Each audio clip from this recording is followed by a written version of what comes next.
Okay, today we are watching a program called Oil and American Power, Iran, or Iran, I should say. And this is a very purposeful choice. I know it's going to be a while until we actually get this video out there, but I am watching this a day or two after the United States bombed Iran's nuclear facilities. That just happened. That is a very topical news story that just happened, and I can't help but feel like part of that stems from whatever we're going to watch in this program today. So let's dive in, right? Oil and American Power, Iran. I think we're going to learn a lot about American-Iranian relations. So let's get started. Oh, and by the way, this was published back in 1979, which if you have any familiarity with Iranian history, that was the same year the Iranian Revolution took place. So this is a very, very special time to be talking about Iran. So let's learn about it. Let's learn about how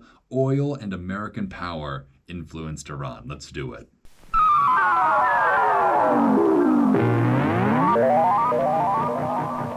I feel like before we even get started, I just want to tell you all that like this intro sequence for this, the Films Incorporated, was sort of the inspiration behind like the aesthetics of the Archive Dive 4-colored cubes. Like that little film intro right there actually influenced the aesthetics of my channel a lot.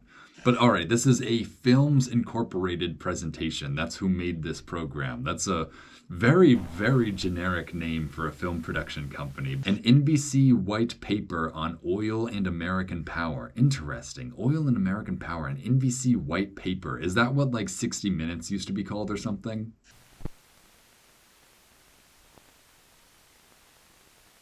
All right, so oil and American power are like the main title, but I guess this is specifically, hopefully, going to be on Iran. Iran. I keep saying Iran. I know it's supposed to be said Iran, but like that's just not in my lexicon. Dude, I gotta use that clip for something. Just the text of Iran flashing towards the screen, that is like a bit of a jump scare. Iran, you know? No sound, just silence as we look at the name Iran. Iran. It sometimes seems that one function of the United States is to supply a name that comes at the end of slogans like "Down with U.S. imperialism" and of chants like "Death to the Americans."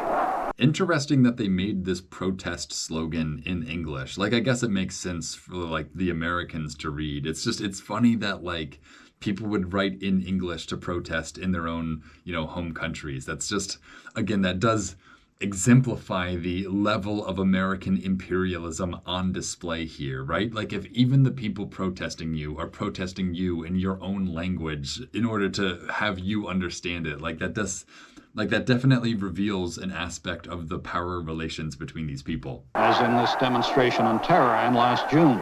So yeah, these are, maybe it was 78 that the revolution happened. Yeah, so we're getting to see scenes of the Iranian Revolution right here. These are like the most historic moments in the modern nation of Iran's history. Like, yeah, you can even see the Ayatollah behind him. An image of the Ayatollah, I guess, not him in the flesh. The Shah was gone, and the mullahs, Muslim religious teachers, had taken power under the Ayatollah Khomeini. They arranged this demonstration. Although the anger and the frustration had been festering for years... Hang on, I feel like we should pay attention to what Iran looks like on the verge of the revolution. Like, the revolution is taking place, but every aspect of Iranian society and their cities and all of that is a carryover from their previous government, pretty much. So if everything looks nice here, it's not because of the new government that's arriving, it's because of the government that existed prior to these revolutions. The revolution took many by surprise, including the President of the United States. 13 months before the Shah fell, President Carter offered this remarkably unprophetic New Year's toast. Iran, because of the great leadership of the Shah, is an island of stability in one of the more troubled areas of the world.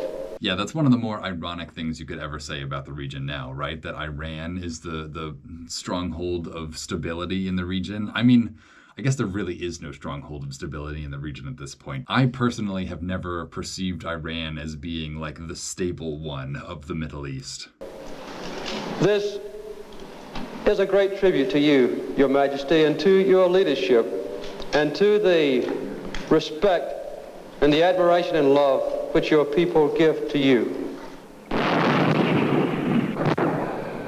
What the United States gave the Shah, aside from flattery, was military might.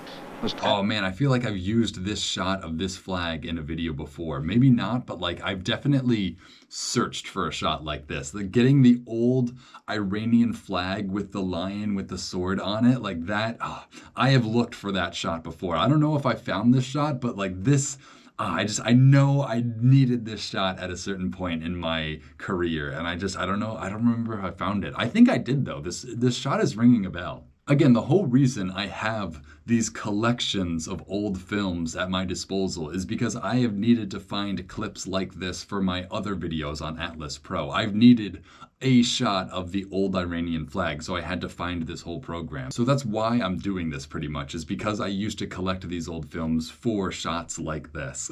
Carter was continuing a policy conducted by 5 American presidents before him. Hang on, what were those? Were those hovercraft? Were we just straight up using hovercraft? That's crazy. I feel like we don't use hovercraft like ever. I just did not realize that was like an official military vehicle that we had at our disposal, just hovercraft. Presidents before him. Yeah, right? These are just boats that are floating on the water. I mean, that's just a boat, I guess. But these look specifically like hovercraft. I don't know. In 1972, President Nixon supplied the weapons to make Iran the policeman of the Persian Gulf. Oh, geez, really? We gave them weapons to be the policemen? Oh, man. That's an aspect of, that's a piece of context that, like, I feel like we need too. Like, we armed Iran in order for them to be the regional superpower, in order for them to dictate how things went in the Middle East. So it's so unfortunate that we are no longer friends with Iran and they still operate from that perspective pretty much, that they are the ones to determine, you know, the political landscape of the Middle East. That is pretty shocking. This was the Nixon Doctrine, which relied on one strong nation to safeguard a region. The doctrine's critics say it squandered These are hovercraft. They're deflating them, right? That's crazy. billions and contributed to the Shah's fantasy that Iran was the world's next great power. Former Secretary of State Henry Kissinger thinks there was no choice. The Soviet Union had just made a massive arms deal with Iraq and was pouring large quantities of the most modern equipment into Iraq. Isn't that so ironic that, like, back then Iraq was teaming up with the Soviets, the communists, so we had to go to Iran? That's so backwards compared to how things are nowadays, that, like, I think it's so valuable for us to learn about this situation from this perspective, because things have just gotten so chaotic in the region since then that, like, the only way to make sense of who hates who and why is to learn it through this perspective. So this really is already providing so much context that I didn't have before. I had already had an arms arrangement with Syria. In some way, these forces had to be counterbalanced. The judgment of the administration in 1972 was... That is crazy, though. If the Russians were giving the Iraqis weapons, and the Iraqis wanted to use those weapons to invade Iran, and the only reason that didn't happen is because the U.S. became friends with Iran and gave them weapons, then we pretty much just created the issue that we're dealing with today, didn't we? Like, if we let the Iraqis conquer Iran, maybe there would still be the same problem, only slightly stronger, but, like, I don't know, the state that we created of Iran, I don't know, that's just crazy that, like, we were the ones holding Iran up and now we're the ones fighting them. That's so crazy in the context of modern times. Like, oh man, I don't even know what to say about that besides that. That Iran could counterbalance the radical forces. Like, that statement alone, that we hoped Iran would be the counterbalance to radical forces, you know, like that's so contrary to how it is now. That's so bizarre. And for a period of 7 years, it did. The Shah's greatest value was in the Strait of Hormuz. Half the world's oil passes through this crucial... Half the world's oil. See, that's interesting because in the wake of our bombing of Iran, I've heard discussions of them closing the Strait of Hormuz as well. And what everyone has said is that about 20% of the world's oil travels through the Strait of Hormuz. So a lot less proportionally than what was passing through the strait during this time period. But that's interesting. That's very interesting to know that it used to be even more oil used to pass through here, or an even greater proportion of the world's oil passed through these waters. Crucial choke point. The Shah policed it for 25 years.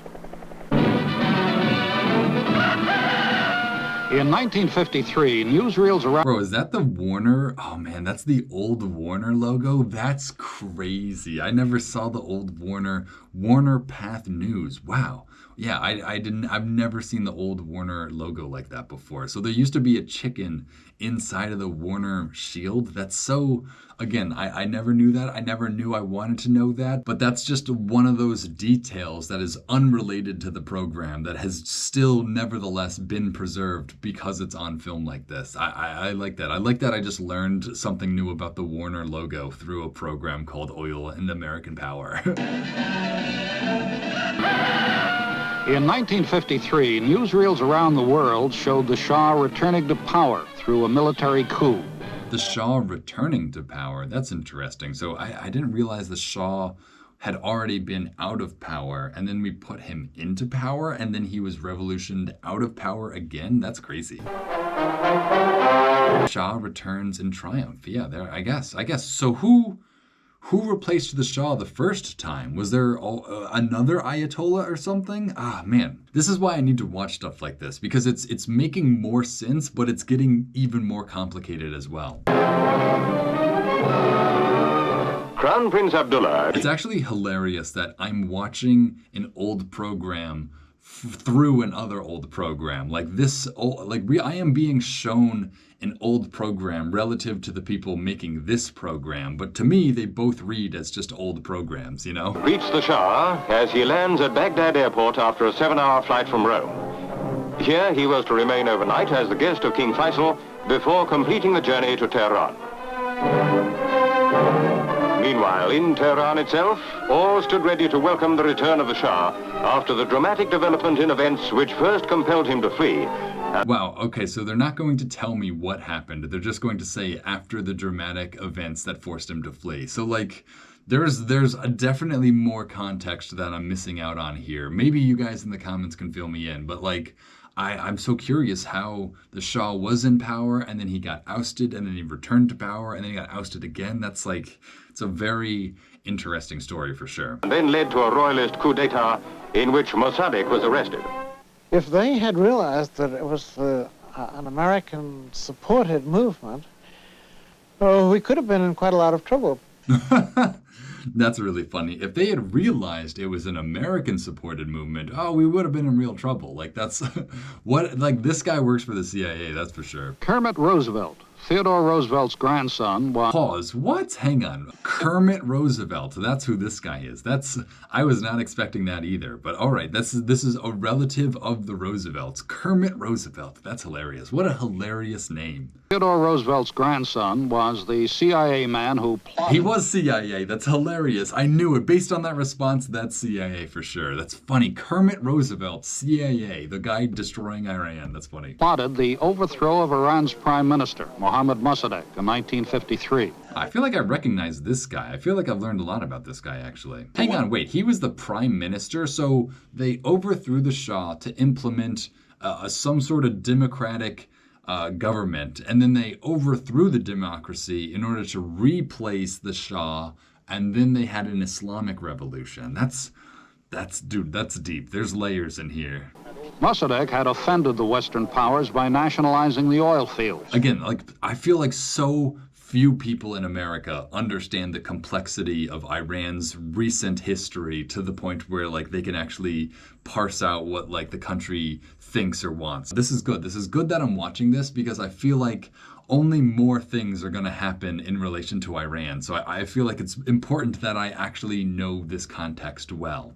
Then owned by the British. Very competent agents had started a movement they led a very large and constantly growing mob up. So wait, hang on. So the British were in charge of the democracy and they didn't want that. So they wanted the Shah to return so that they would have home rule again. That's kind of ironic considering the Shah was just a puppet of the British and the US, but whatever. I think I have that right. I might not. Someone explain it to me in the comments. Somebody give me an entire essay or a chapter of a history book in the comments, because I feel like I do really need to have this figured out. The avenue on which the American embassy was at one end, and Mossadegh's house was towards the middle of town. And they went right by the American embassy and the CIA building, which was next door. That's so funny. They didn't even like attach the US or the CIA to all these problems where they like definitely were a source of tension. It gave us considerable encouragement when we saw them.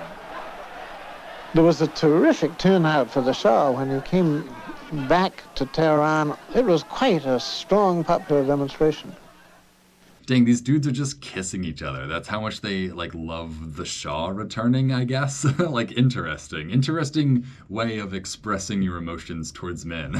Mr. Roosevelt, when this plan for a coup took shape, it was concealed from the outgoing President of the United States, Harry Truman. Hang on, so this guy orchestrated a coup to put the Shah back in power.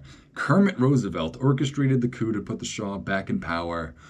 Wow, my God, this is getting complicated, but I feel like I'm learning so much history so fast. Truman, did he not know about the CIA's involvement? It was Allen Dulles' decision, and he simply felt... Yeah, there you go, Kermit Roosevelt, former CIA official. That's hilarious. that there was no need to discuss it with anyone other than the incoming Secretary of State and the incoming President. Dang, so he didn't tell the outgoing president about what he was doing either? Dang, that's crazy. So this whole operation got started without the president even being aware of it. That's, I feel like, another important thing to know. Like, the CIA straight up couped another country without the president even being aware. Like, we got to make more of that somehow. I don't even believe what I'm hearing. Every administration, every new administration wants its own thing. And Foster Dulles was enabled to regard this as his own thing. And he did, and he enjoyed it very much. That's crazy. That's a crazy interview this guy just gave. Like, and he enjoyed it very much. Like, Jimmy Carter was like so... I assume it's Jimmy Carter who was next, right? I'm pretty sure. I don't know. I don't know exactly what time we're talking about, but that's weird. That's a very... I don't know, that's a very shadowy freaking figure right here. You had $1 million in cash to run the coup, right? Now, that's right. He had $1 million in cash to run the coup, is that what he said? Just $1 million? Honestly, that's impressive. If you can coup a full country with $1 million, like, that's effective. That's effective marketing. And we used about $60,000 of it. That was about $60,000. He had a budget of $1 million, and all it took to overthrow Iran was $60,000. I could sell my house and overthrow like 3 Irans. Like, that's crazy. Are you saying that $60,000 was all it took? Yeah. No way. That's crazy. I can't, like, even the reporter was shocked by that. Even in this day's money, that's not very much money. That might be like $200,000 nowadays or something, but like, that's still not a lot, like, to overthrow a nation. I can't believe that. It cost 60 grand to overthrow Iran. That's nuts. I don't know where the money went, and I didn't ask... I don't know where the money went. He has no, like, what did it... That's a crazy statement to say as well. It only cost $60K, and I have no idea where that money went. I bet he does know, though. I bet it went to some really crazy places. Ask because it was so damn little that no one was going to ask me any questions. It was so damn little. You spent so little money, nobody even cared what happened to that. Like, that's crazy. Oh my God. Like... I just can't get over that. $60,000 to overthrow Iran. Like, what we wouldn't do to have that be the case nowadays. That no one was going to ask me any questions. All they asked me was, how the dickens did you get away with spending so little? Yeah, how? How did you actually accomplish that? Like, that's what I want to know. Well, this is a crazy, hang on, but this is completely unrelated, but we have all these houses. I think this is Iran, and every house has like a different walkway to the street. Like every house has their own pattern of tiles laid out to get them to the street somehow. That's just, I don't know, that's very interesting. In the long run, the price turned out to be high. Many Iranians believed that the Shah had returned with Western strings attached, that this was the beginning of what some called 25 years of American occupation. That is like a pretty fair assessment. Like, good for the Iranian people for being suspicious as they ought to have been. By 1978, almost 40,000 Americans had moved in.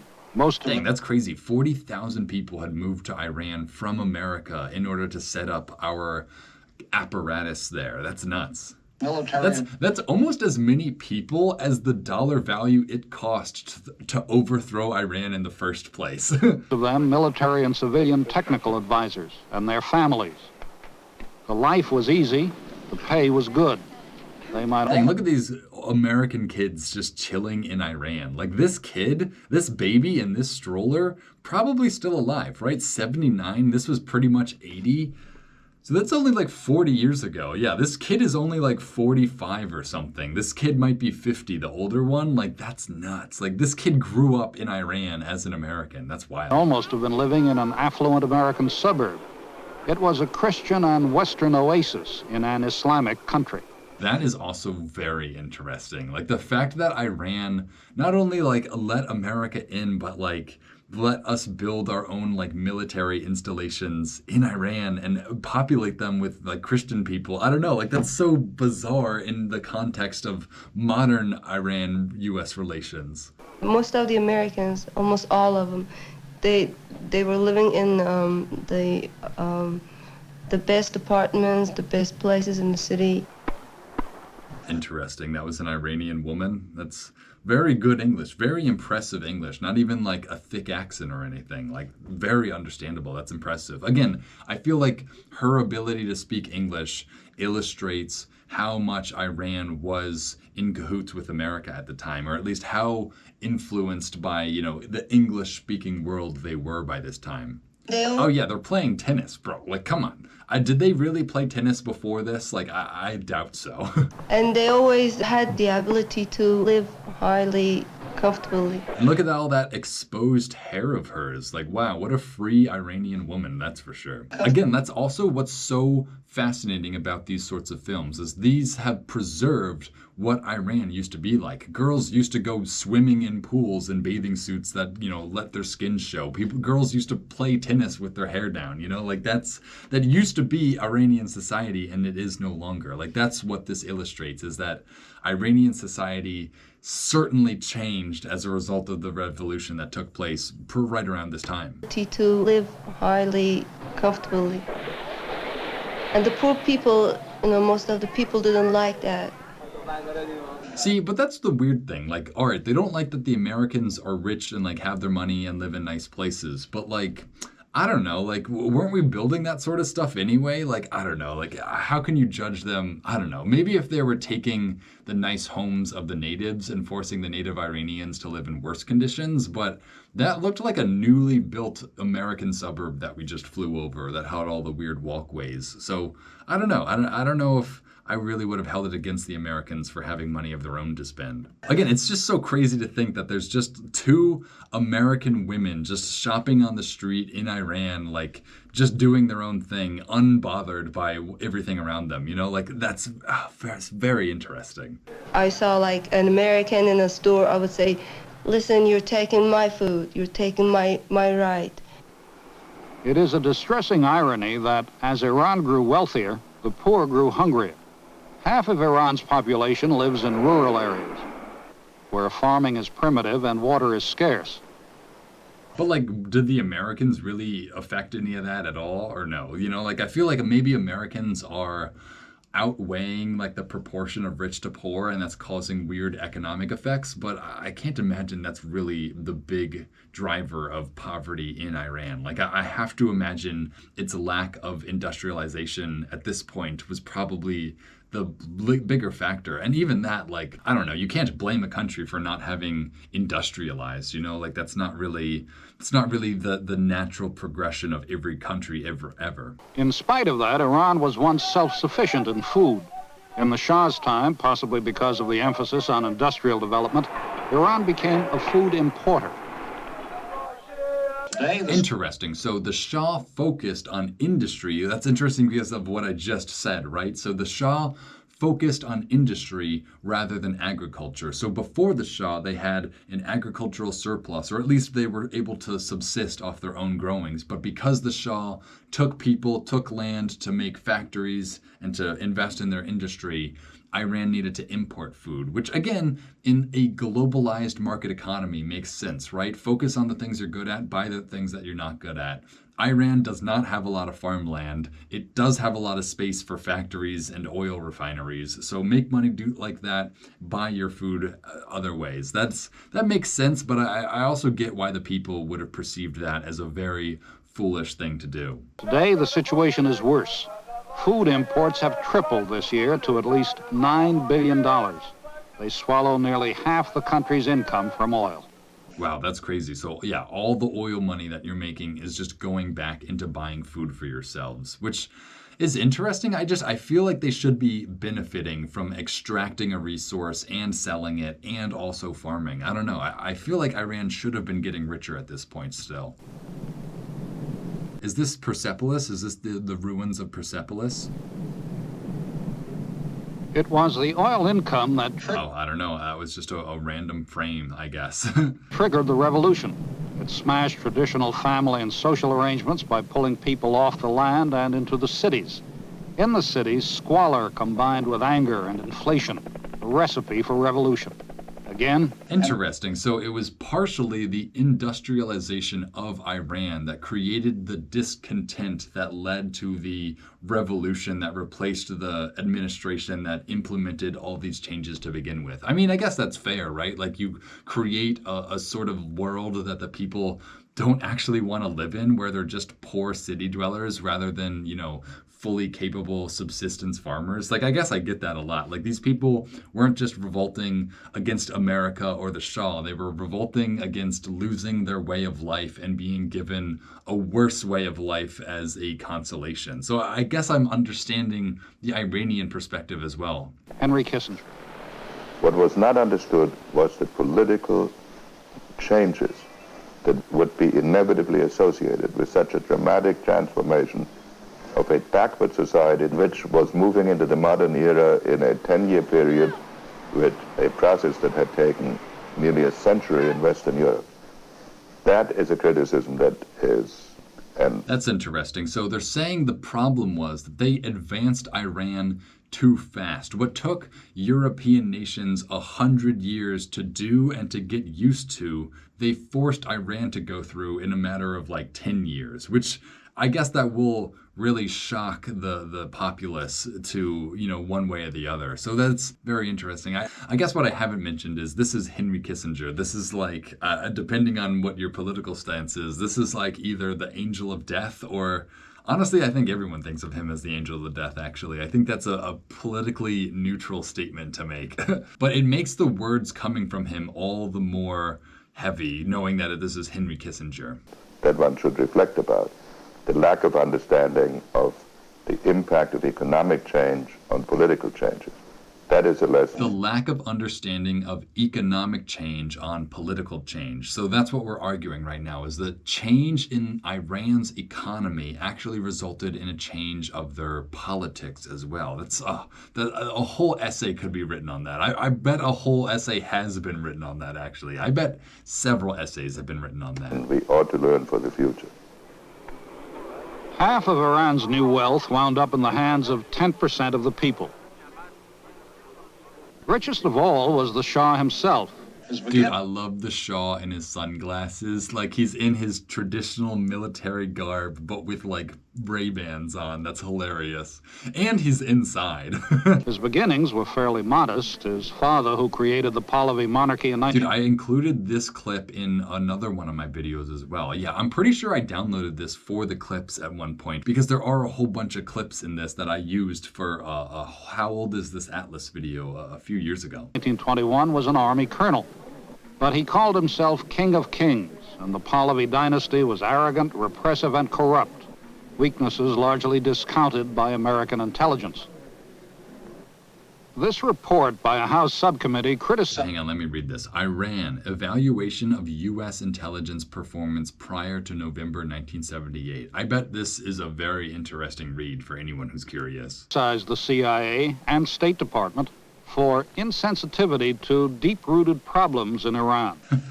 I'm glad that we're able to recognize this, at least, that we just completely did not understand this place and we just changed it, and as a result there were problems that we encountered that we never thought would exist. At least we understood that after the fact. The subcommittee said that intelligence and analysis were weak and that unfavorable assessments of the Shah tended to be downplayed. Dude, this text appearing on screen is pretty funny as well. Just the order of the words that they're showing, and every one is animated differently. This is day 2 of learning how to animate text in Premiere for sure. I know it was done on film, obviously, but these same tricks are the same basic tricks people use in animation nowadays to make their text more interesting to see on screen. Political analyst for Iran. The Iran case illustrates an environment which lacks incentives for analysts to challenge conventional wisdom. That's a lot to unpack, too. From 1968 to 73, Jesse Leaf says that happened to his assessments. The agency has a lot of people publishing for a very small audience, and my reporting would go to the President, Secretary of State, and policymakers. Interesting. So this guy's reporting on Iran is going to inform the president on his decisions on Iran as well. So that's interesting. So this guy actually probably did have an outsized impact on U.S.-Iranian relations, right? If he's the one responsible for educating the president or whoever's reading his press briefings or whatever, then he is de facto writing what we think of Iran pretty much. So this guy, I bet he had a lot more power than it really seems like he does. And, my reporting would go to the President, Secretary of State, and policymakers. I remember distinctly writing in the early 70s about the Shah's megalomania and delusions of grandeur, his feelings he was a world power, and the danger that this presented to United States policy, and was told in no uncertain terms such reporting was not going to be published. It was not U.S. policy to criticize the Shah as I was. Dude, the freaking eyebrows in that lineup. That's a strong eyebrow lineup for sure. I don't want to interrupt, but I just had to say that. Criticize the Shah as I was doing. This was against the normal, established policy toward Iran and the Shah. The question is asked whether the CIA failed. And to some extent, the answer has to be yes. But in fairness, one has to point out that a revolution couldn't have gotten started if the person most concerned, namely the Shah, if his intelligence services hadn't failed as well. So, all right, so he's trying to blame the Shah and his intelligence services. Meanwhile, the CIA is ignoring its own intelligence on the Shah's behavior, right? Yeah, you can blame the Shah for being a bad Shah or whatever, but ultimately, the U.S. is the one who put him in power, and we didn't listen to our own reports on how poorly he'd be a ruler. So, I don't know. I think the U.S. is still at blame here. I don't know if Henry Kissinger is putting the blame on the Shah. The Shah's intelligence was gathered by his secret police, SAVAK, which the CIA set up, and the CIA and Israel helped. Hang on. All right, so pause. So Henry Kissinger just blamed this all on the Shah and his intelligence gathering community. And now they're telling us that the CIA is the one who set up the Shah's intelligence gathering community. So, I don't know, all roads lead back to us and the CIA, don't they? The Shah's intelligence was gathered by his secret police, SAVAK, which the CIA set up and the CIA and Israel helped train. The CIA and Israel helped train the Iranian secret police. Like, how bizarre is that, right? During the revolution, demonstrators destroyed Savak headquarters. Savak spied on and tormented those who opposed the Shah. One of its tools was torture. These are descriptions of some of our brightest. Dang, hang on. So not even just men, right? There's women who are being taken in and tortured as well, which, again, it's weird to differentiate them, but just to illustrate how freaking brutal the Savak might have been, they were taking in women as well. And most, or at least that looked like a woman, I don't know. Promising young men of this country who for the first time. Oh yeah, that looked like a woman as well. So yeah, they were taking in men and women pretty consistently. Dared to stand against the dictatorship. Many of them died directly under torture. Some of them were made to commit suicide. Hedayat Matin Daftari, a leader of the liberal opposition. So I guess I do understand why people hated the Shah. You know, like, I guess if he was an evil dictator held up by a foreign power, like, I get it totally. Is on Khomeini's wanted list. During the Shah's regime, he helped parents of young people who had vanished.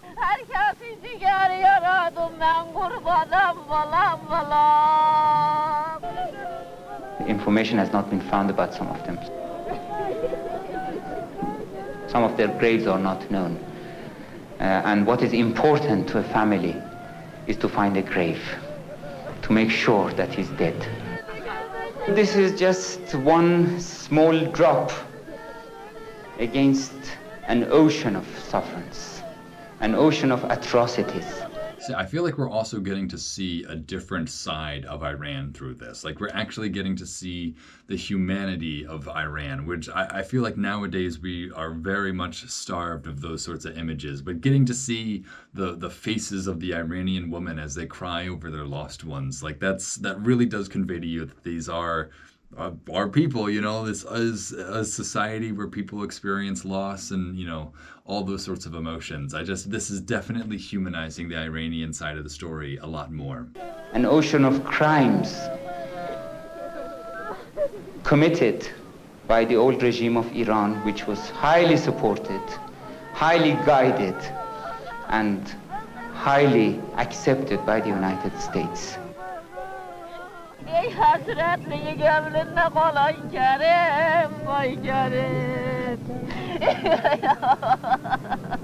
The average Iranian linked. Hang on, so this is Jesse J. Leaf. I didn't know if we knew his name before, but yeah, now we definitely do. So former CIA analyst Jesse J. Leaf. The United States with the oppressive governing elite of Iran, and which is why there's so much hostility there now toward Americans. NBC. That was a very pertinent statement here. I feel like I need to listen to that in its entirety just so I can repeat it.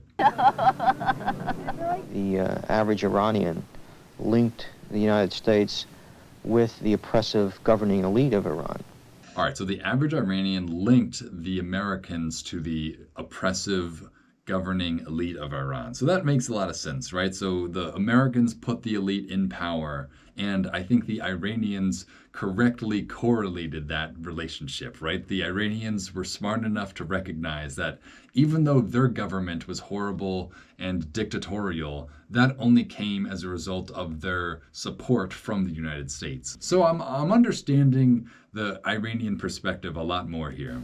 And which is why there's so much hostility there now toward Americans. NBC News correspondent Rick. Yeah, all the U.S. really needed to do was prevent the Iranians from being like so brutal to one another. You know, like had the Shah actually been a fair leader, maybe none of this would have happened at all. But I guess the Shah was just such an egomaniac that was never in the cards. Richard Hunt talked to some of the mourners. How was he killed? He killed by the officers, Murder, yes. The United States government give the Shah plane, bomb, Carter. He is the right hand of the Shah. He helped him, of course. Carter is the right hand of the Shah. Like, it's very interesting to hear this guy's words, right? Because pretty much everything he said is like perfectly true. Yeah, yes, murder. Like the US gave the Shah guns and bombs and planes and everything. Like, this guy's based right here, I think. That's good. Another one.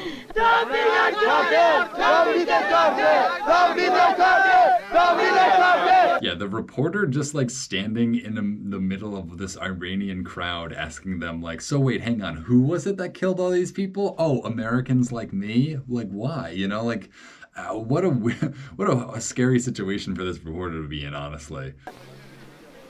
In exile in France, from which he ran the revolution, the Ayatollah Khomeini exploited the feeling against the United States. Pause, hang on. So Ayatollah Khomeini was just chilling in the French countryside this whole time?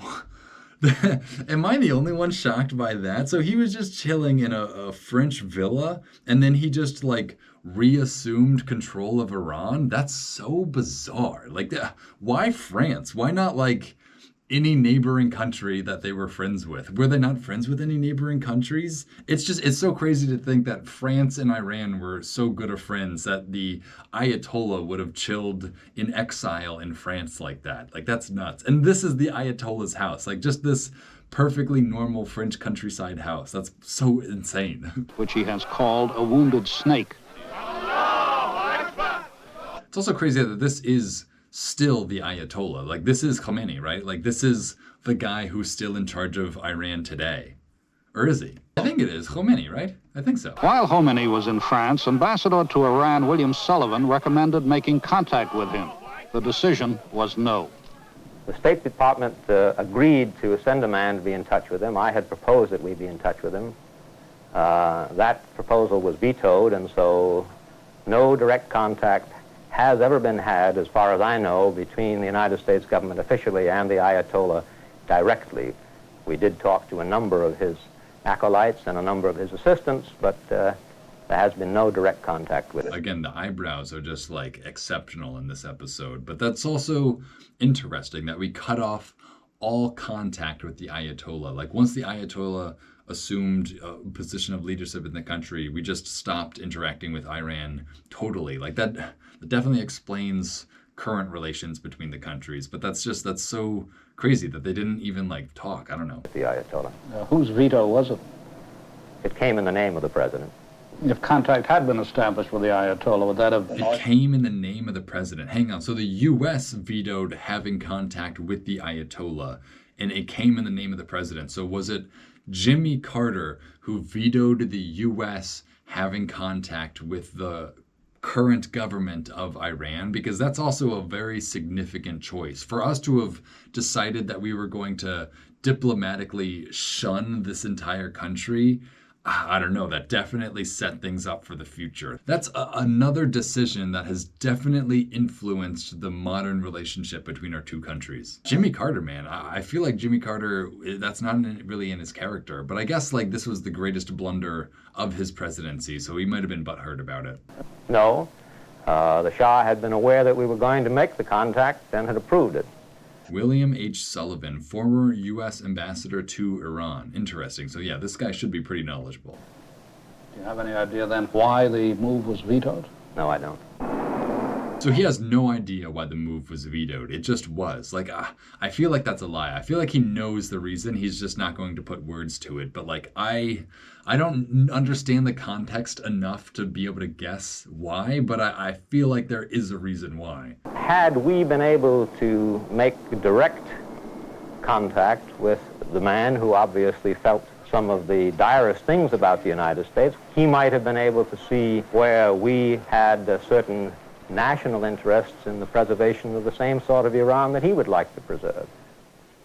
That's an interesting statement. So, like, had they been able to communicate with one another, the Ayatollah might have been able to recognize that the U.S. interests might have aligned with his. Like, the U.S. was more interested in maintaining stability in Iran so that we could access the oil than we were interested in any sort of religious, philosophical debate as to who should be leader of Iran. Like, we just wanted the oil and we wanted the state to be stable. So, like, the Ayatollah could have used that. The Ayatollah could have promised, hey, we'll be stable, we'll continue to sell us oil, just like you just got to be our buds or whatever. So like, that is like a lost opportunity of history right there. Like, we could have patched things up, or at least it seems like we could have patched things up back then. First experience in a genuine revolution. This was a revolution that began with the use of street violence, demonstrations, arson, every pertinence of offensive Western civilization as the Islamic extremists saw it was put to the torch.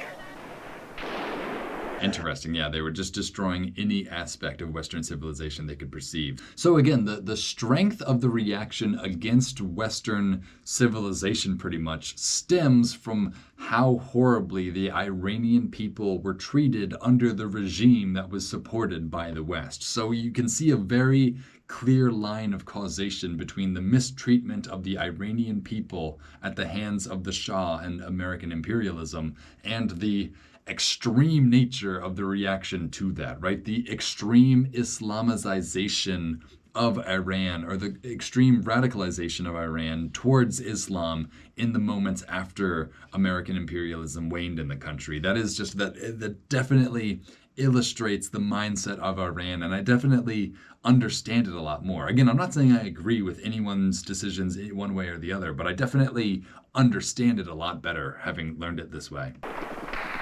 The street violence involved many of the young leaders of those actions, I believe, had learned some of their experience when they were college students in the United States during the days of Vietnam protest, because... That's crazy. Hang on. So some of the people organizing the protests of the Iranian Revolution learned about this from going to school in America during the Vietnam War and witnessing American students rebelling against the American government because of the Vietnam War. That is so fascinating that like the Iranian Revolution was partially inspired by American student protests against Vietnam. Like again, like that's American imperialism biting itself in the ass, right? Like that's our presence in Vietnam kind of helping to ruin our presence in Iran. Like that's something else that needs to be appreciated. That's so crazy.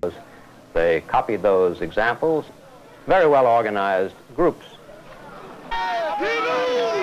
The young Iranians who had never had their hands on a rifle before just became fascinated with the experience of being able to shoot the rifle into the air.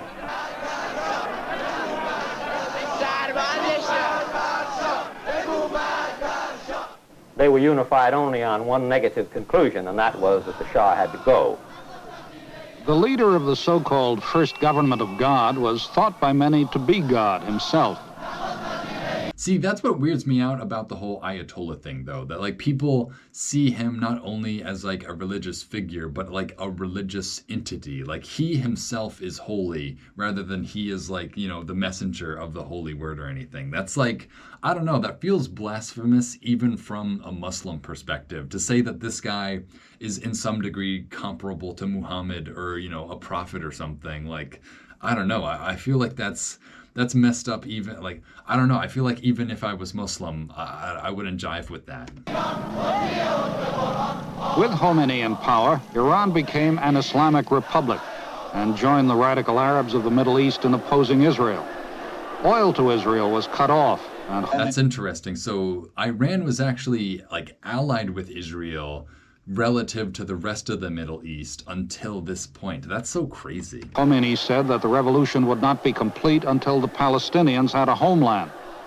All right, and that's very important to understand, especially in modern times, that the Iranian Revolution in part was driven by the desire to establish a Palestinian homeland. Like that's where the tension between Israel and Iran comes from. Even nowadays, is that Iran pretty much dedicated part of itself to destroying Israel for the creation of Palestine. And like that existed in the country's like genetic constitution code all the way back in its beginning because of this revolution and what these people exactly were revolting against. And what they were revolting against was pretty much just American imperialism, and Israel was very much an extension of American imperialism. So that just gives me an even better understanding of the events taking place nowadays.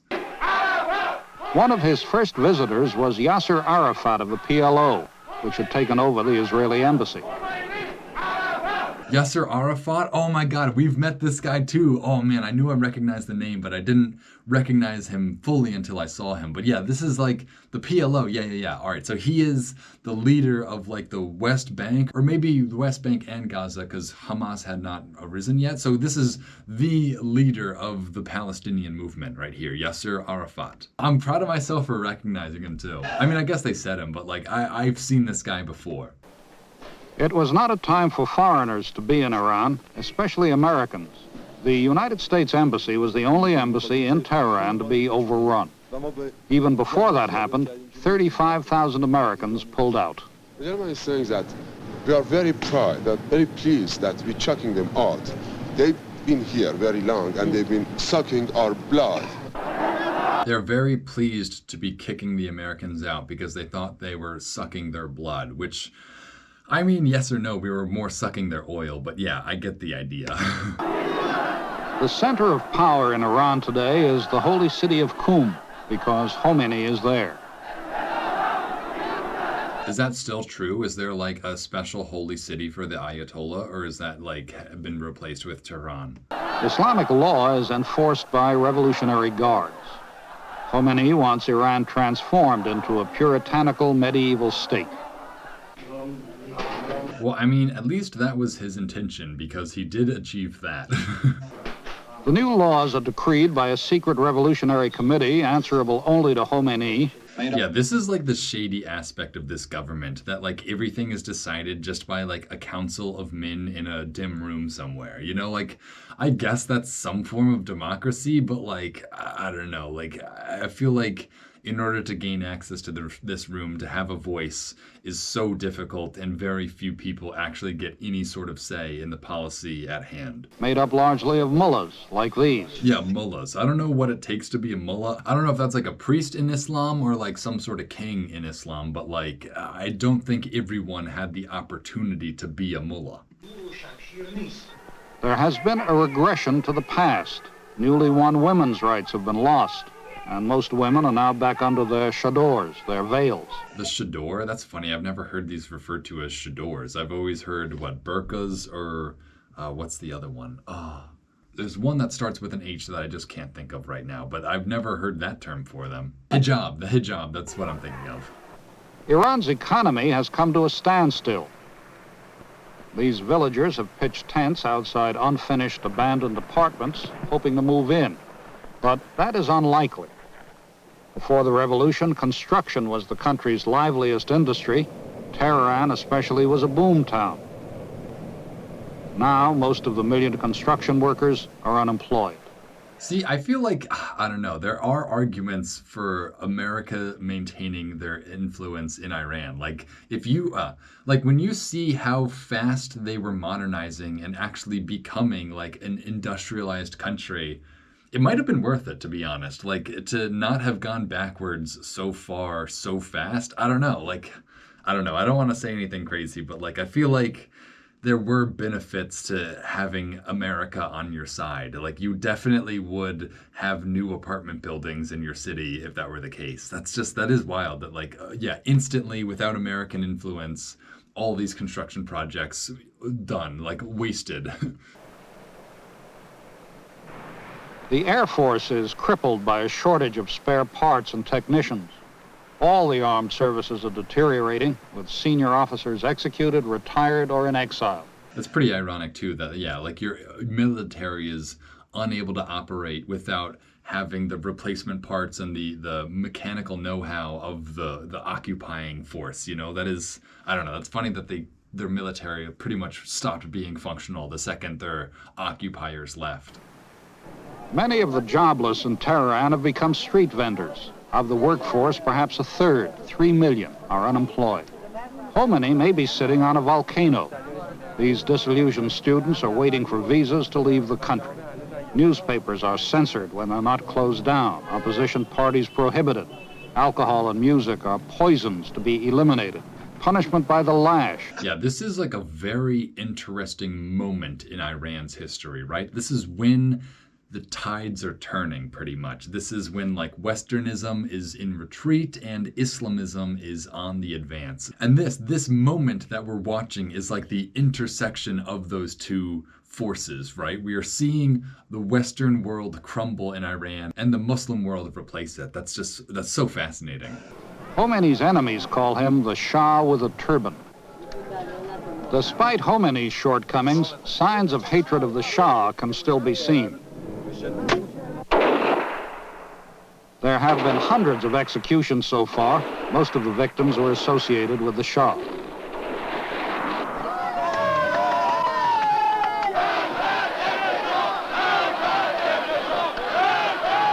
Under Khomeini, there has been rioting again in Tehran, with Khomeini as the target. Really? See, that's so interesting that, like, even though people didn't like the Shah and they didn't like US imperialism, Khomeini wasn't, like, really perceived as being much better by the Iranian populace, or at least that's my perception based on this program, that like it was kind of 51-49 on either side at this point. Like I think the Iranians really needed a democratic revolution. They did not need a Muslim revolution. They needed to actually have a say. That's why everyone is so frustrated, because nobody actually gets to say anything. It's just the Shah is king or the Ayatollah is like God himself. So like nobody gets to say no matter what.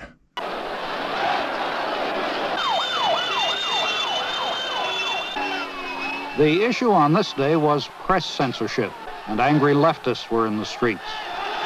That's crazy. That's crazy that I'm just watching angry leftists run amok in Tehran. You know, like that's just not how I conceptualize this issue anymore. But I guess during this time that kind of was what it was about.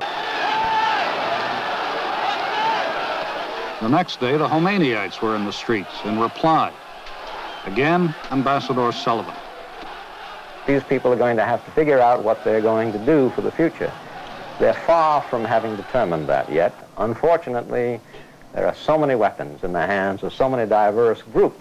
Well, didn't we just hear that the US was the ones that gave them all the weapons? Like the Russians were giving the Iraqis weapons, right? But we were giving the Iranians weapons. And now we're saying, well, the situation is impossible to control. There's just too many weapons here. Like, I wonder why, you know? Like, oh my God. Like, this really is a quagmire entirely created by US, like, misunderstanding the situation. But I feel that there will be internal turmoil in Iran for some time to come. Turmoil there is among such minorities as these Arabs of Khuzestan in the south. They virtually destroyed the Shah by shutting down the oil fields and threatened to close them again. The minorities want self-rule. The Kurds in the north are fighting to get it. I think it's a very difficult thing. I think that perhaps it is the most important problem the revolution faces. If the government doesn't give them some kind of self-determination, what will happen in future is separatism. I wonder if that did happen. I don't know too much about Iran's like internal divisions, but I wonder if there are like autonomous, I don't know, ethnic groups in Iran. Like, I don't know, I know there are tons of Kurds to the north, but I know the Iranians really don't like the Kurds, or they don't like the separatist movement of the Kurds. And I'm curious about the rest of the country. I guess I just don't quite know enough about the ethnic makeup of Iran to truly understand that aspect of this. Separatism is a mild way of putting it. Civil war is a possibility. Oil production could be ended. The country could be torn apart. Even without that, there is no cheerful prospect for the United States. Yeah, like literally none of those are good options. The oil is a political weapon as much as a commercial one. We don't hide that one. This is not something, it is idealistic, and to say, no, it is not. Dude, the fact that this Iranian guy used the word idealistic, like you always have to respect the fact that these people are speaking English, and they're doing so with such a good vocabulary, so clearly. Yeah, it's impressive. It's impressive to hear them speak. Really, whether this is disaster for the Americans or not depends on how the American administration, how the American establishment, the elites, they want to take this revolution. Yeah, that's a very fair statement. Like the situation really depends on how America behaves. So if things go really wrong, that's because America made really bad decisions. And I think that's very true. What I would ask Secretary Vance or any American to do, keep out of our country and we will run it ourselves. All right, I mean, there you go. That's the answer. Keep out of Iran and they'll run it themselves. I mean, that works until you run it so well that you can run a nuclear program, you know? Like that's okay, we'll let you run it, but only if you run it poorly, you know? The time of bonanza is over. The time of bonanza is over. See, again, what vocabulary this guy is using, that he's describing this as bonanza. Like, oh my God, like such good language. What books did this guy read to know how to use the word bonanza properly, you know? Wow, I'm impressed. The time, the way that they were dealing with the Shah's administration is over. They cannot have that anymore. This guy is so happy about this. Like, this guy definitely is a Khomeini follower, for sure. Like, he is happy with the end of the Shah. Like, you can just tell. Maybe not, but it seems like...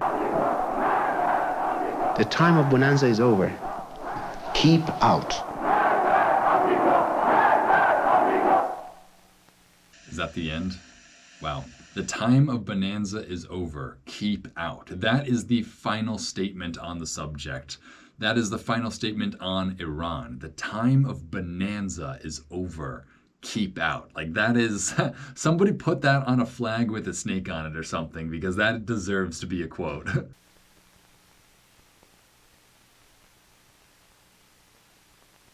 And yeah, that was the end. Wow. Very, very anticlimactic end, I guess, but very meaningful ending as well. It was definitely ending on the thesis, maybe, of the whole program. All right, executive producer Anthony Potter, produced by Adrian Cowles, Darold Murray, written by Edwin Newman, Anthony Potter, Garrick Utley, directed by Darold Murray, Gerald Polikov. I don't know if any of you care, but I'm always interested by these guys. Garrick Utley was the correspondent, and project producers Richard Hunt and Jean Sprain Wilson. Jean Sprain Wilson. All right, a pretty small crew for that, to be honest. Like, I'm impressed that only took, like, what, 5-8 people max? That's impressive.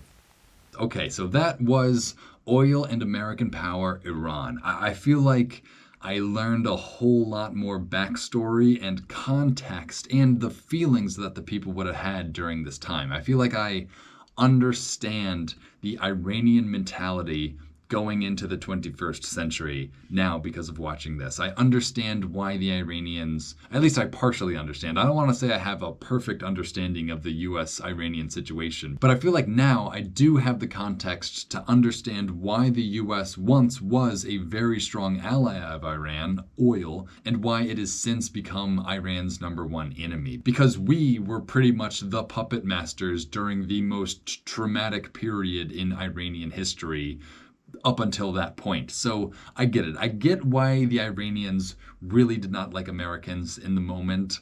I don't know if they ended up with anything better than what the Shah had to offer. I bet they would offer that they did. So honestly, good on them, right? They didn't like American imperialism. They threw it out. That's actually amazing that they were able to rid themselves of the U.S. presence. That's like actually an impressive feat from a certain perspective. But yeah, I feel like I totally get the Iranian perspective now. I feel like that was something that was kind of lacking. Obviously, in school, I'm not going to be taught to think like an Iranian, but watching this and getting to see from this period, from the actual Iranian people themselves, that was another strength of this, is actually getting to hear interviews from Iranian people and hearing their thoughts on the matter. That's really what got me to understand their perspective on this. So yeah, I think this was such a valuable piece of entertainment and media to help people understand what's happening in Iran. Even now, like this is useful for us to watch, not just to understand